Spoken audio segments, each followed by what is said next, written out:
Chapter 18. Now Jehoshaphat had riches and honour in abundance, and joined affinity with Ahab.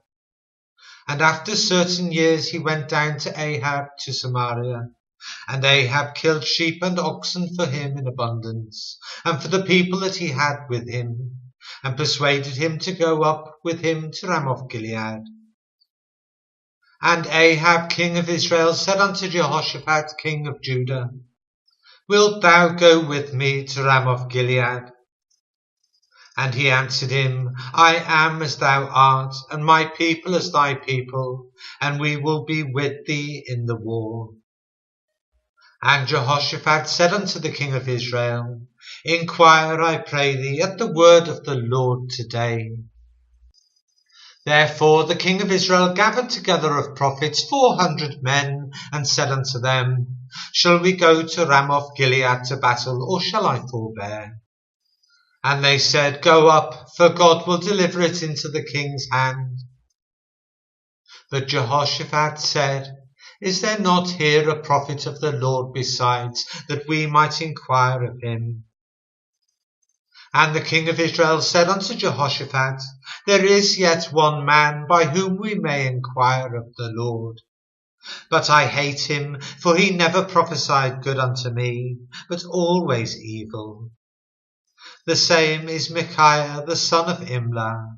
And Jehoshaphat said, Let not the king say so. And the king of Israel called to one of his officers, and said, Fetch quickly Micaiah the son of Imlah.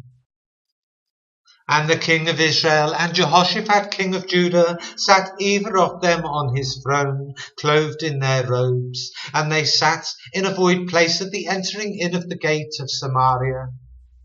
And all the prophets prophesied before them.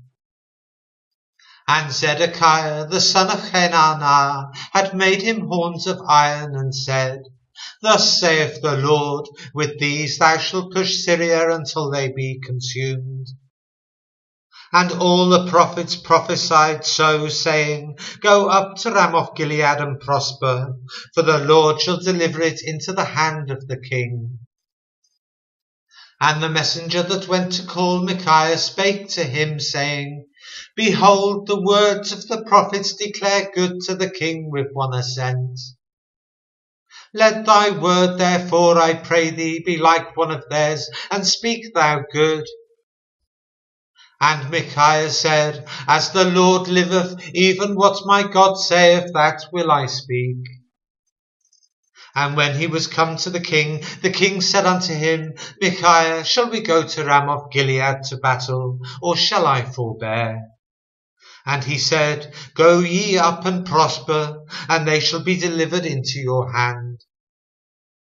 And the king said to him, How many times shall I adjure thee, that thou shalt say nothing but the truth to me in the name of the Lord?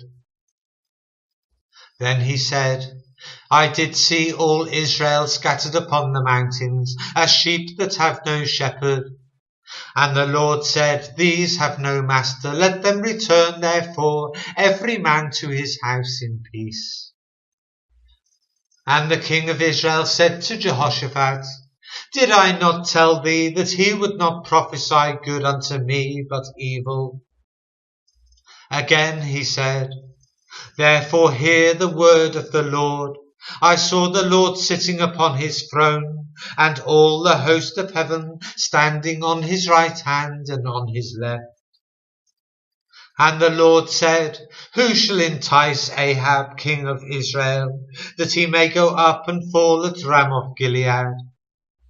And one spake, saying after this manner, and another saying after that manner.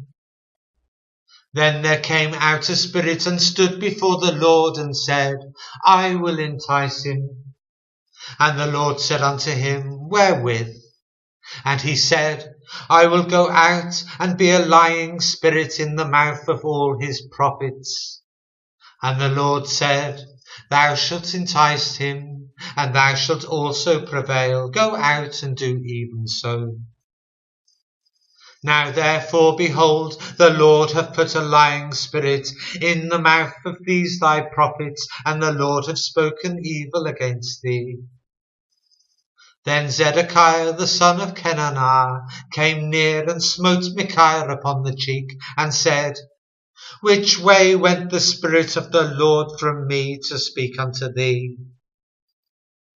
And Micaiah said, Behold, thou shalt see on that day when thou shalt go into an inner chamber to hide thyself.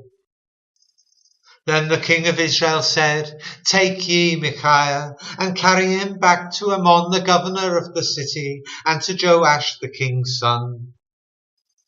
And say, Thus saith the king, Put this fellow in the prison, and feed him with bread of affliction, and with water of affliction, until I return in peace.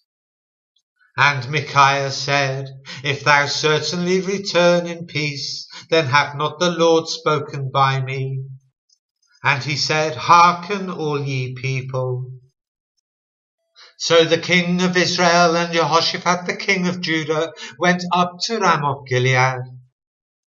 And the king of Israel said unto Jehoshaphat, I will disguise myself, and will go to the battle, but put thou on thy robes. So the king of Israel disguised himself, and they went to the battle. Now the king of Syria had commanded the captains of the chariots that were with him, saying, Fight ye not with small or great, save only with the king of Israel. And it came to pass, when the captains of the chariots saw Jehoshaphat, that they said, It is the king of Israel. Therefore they compassed about him to fight. But Jehoshaphat cried out, and the Lord helped him, and God moved them to depart from him. For it came to pass that when the captains of the chariots perceived that it was not the king of Israel, they turned back again from pursuing him. And a certain man drew a bow at a venture, and smote the king of Israel between the joints of the harness. Therefore he said to his chariot man, Turn thine hand, that thou mayest carry me out of the host, for I am wounded. And the battle increased that day. Howbeit the king of Israel stayed himself up in his chariot against the Syrians until the even. And about the time of the sun going down, he died.